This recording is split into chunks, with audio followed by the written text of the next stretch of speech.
Why is it GM guys who buy Silverado HDs will never crack the door open on a Ram HD pickup? We're going to talk about that in this video. Now, we're not talking about fanboys, because fanboys are just that. They're just biased. And no matter how bad a product could be, they're still going to buy it. But there are some reasons why some guys who buy the Silverado HD won't look at a Ram 3500 that would be in comparison with this truck. Now, before we get started, I did borrow this from Garff Chevrolet here in American Fork. This truck is available for sale, and I may have to do a follow-up video because I just noticed that there's a package that's available for 2026 that I did not see last year. So be sure to subscribe to the channel so you don't miss that upload. Let's check out the window sticker really quickly. At the very top is the description. And if you're wondering, the LT would compare with the Bighorn. Also sterling gray metallic, black interior. And then this is just a short listing of the standard features on this truck. You do get a automatic locker out back. Now, base price is $57,200, and then starting off the options is the diesel. Trail Boss package does give you a lot of nice features. Also, safety package is $1335. Leather package $985, and then this one does have the convenience package, front bucket seats with a console, remote start, adaptive cruise control, convenience package number 2. So this thing has a lot of different options on it. Heated driver and front passenger seats and steering wheel, tailgate power up function, Z71 off-road package, and an upfitter switch kit. This might have been an ordered truck too, and it has clearance lights too. Now, total price with destination at $25,995 is $79,990.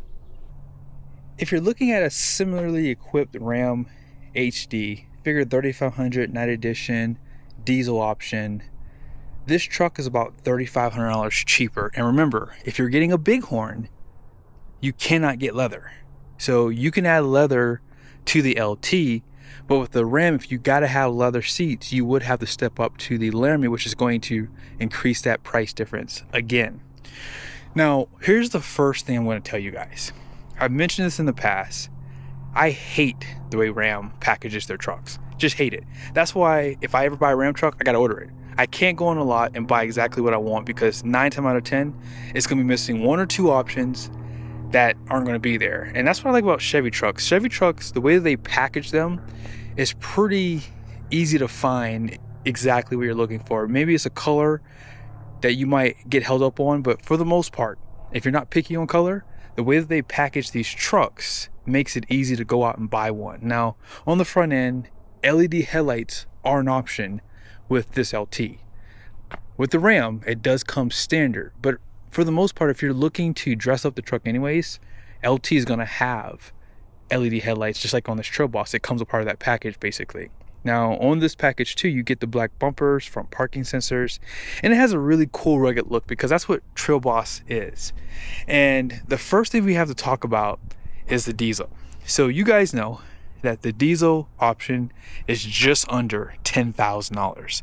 If you're looking at a Ram, that Cummins is going to cost you $13,000.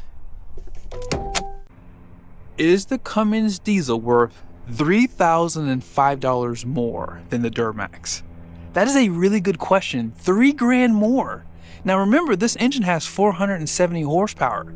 The Cummins has 430. Now, the Cummins does have 1,075 pound-feet of torque versus 975 pound-feet of torque. But you guys have seen the videos. If you do a 0 to 60 test, the Chevy's going to win probably every time.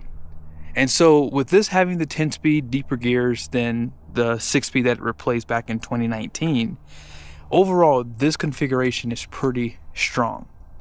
And it does have Denso fuel pump and injectors. Also, cast iron block, which Ram went back to because they were having issues with the compacted graphite iron. So GM is one of those manufacturers, if it ain't broke, don't fix it. They kind of stick to the same recipe. So that's why I feel like these engines do tend to be more reliable over time.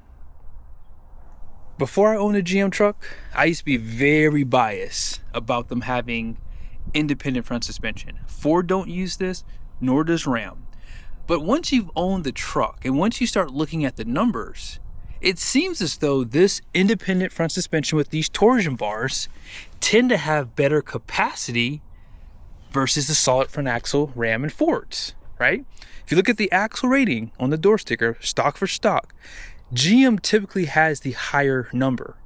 Now, something else I'll throw out there. This suspension is going to ride smoother and better than Ram's trucks, 100%. And I'm willing to bet you that's the main reason why some people pick this over the Ram, because if you go and drive a Ram truck, especially in a 1-ton, it's going to ride stiffer. Now you guys see the tires, right? One thing I love about GM trucks, if you don't get this Trail Boss package, for example, they still give you pretty good tires with the 20-inch wheels. And if you get the 18s, they'll give you Michelin's. Ram has the Firestone Transforce tires, and it gets worse if you get a dually. But I do like these BFGoodrich tires. These are the KO3s, and they do have a slightly stiffer sidewall too. And because of that, these trucks, in my opinion, do tow really well once you put them under load. Now, if you care to see the capacity, it is a low range E tire. And here is the numbers right there.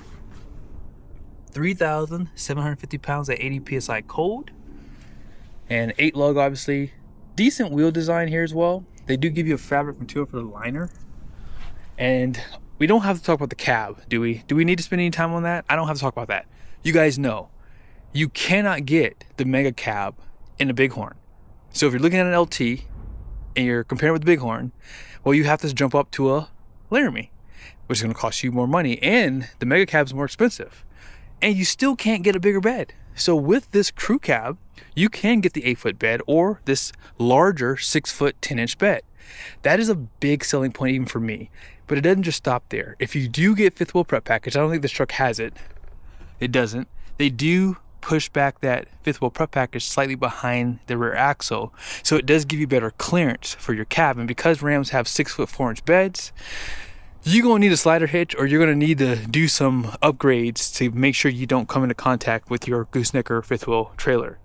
Now, as far as the mirrors go, they do give you some lighting on that front right there. Also, you have some turn signals, and then these lights are for backup, and they are power as well. So on the LT, they're just power folding. You don't have an option to put them in tow mode, so you have to do it manually like that.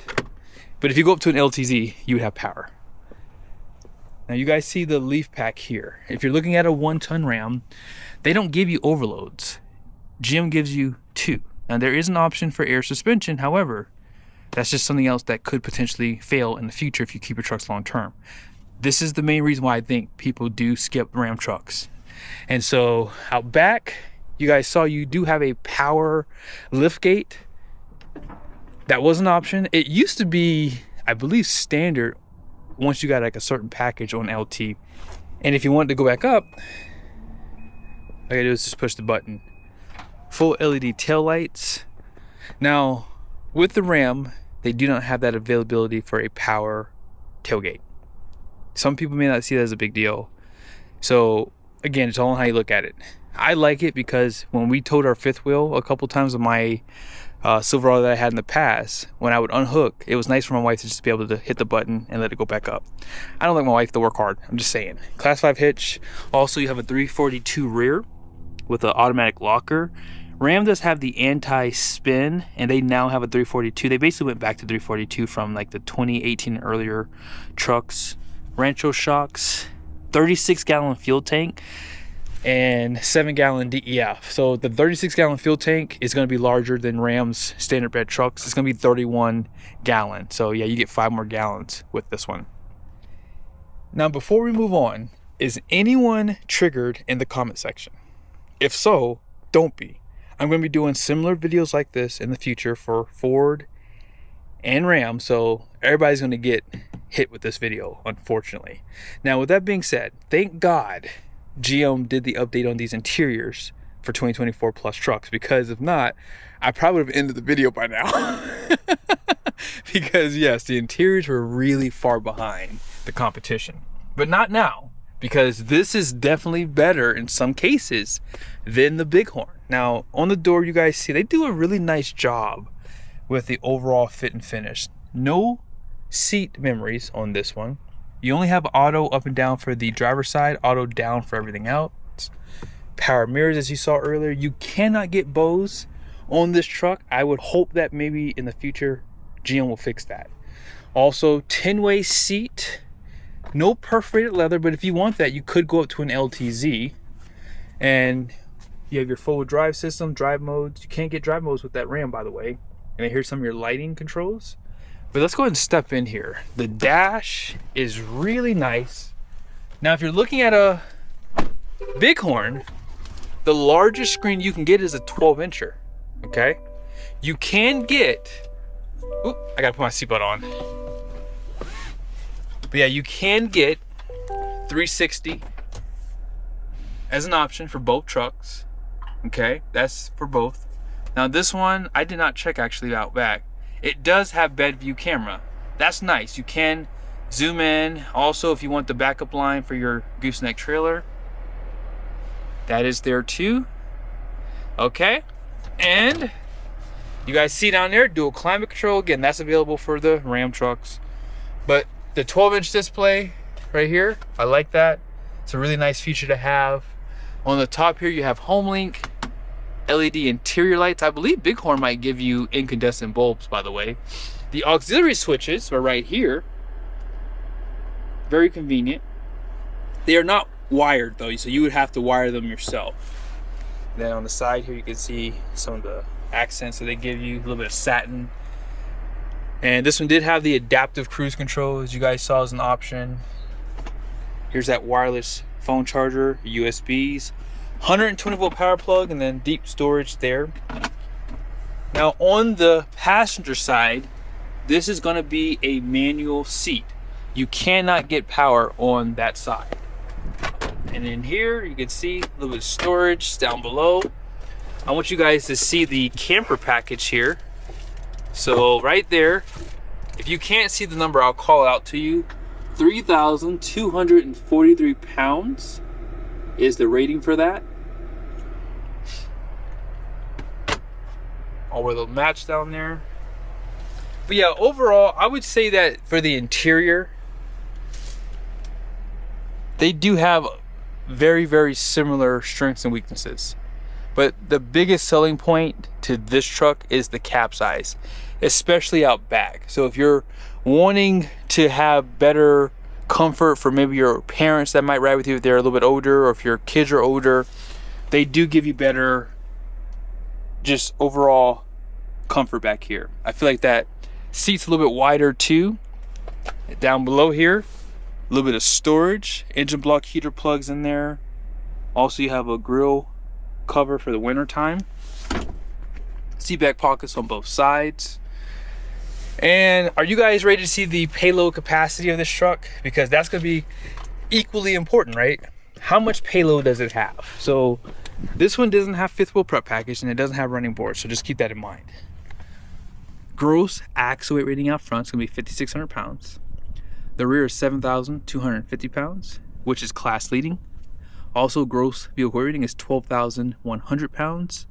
The wheels are 20 by 8.5 wide, and then all-in payload is 3,993 pounds. Curb weight is 8,107 pounds. Conventional towing is 20,000 pounds, and then gooseneck is 21,600. Also, gross combined weight rating is 30,000. And then here's that yellow sticker showing the tire pressure. So 60 psi out front, 80 in the rear. Hope this video was helpful. As I've said, these trucks have their strengths and weaknesses, and I have to do a video obviously for the Ram side of things, because there are some Ram guys who will never buy a Chevy truck, right?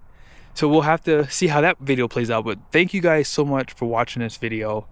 I hope it was helpful. Let me know your guys' thoughts in the comment section. Maybe you were cross-shopping Ram and Chevy, and I like reading your guys' comments. I don't always respond, or I don't really ever respond, I'll be honest, because I don't have the time, but sometimes I will read the comments for sure.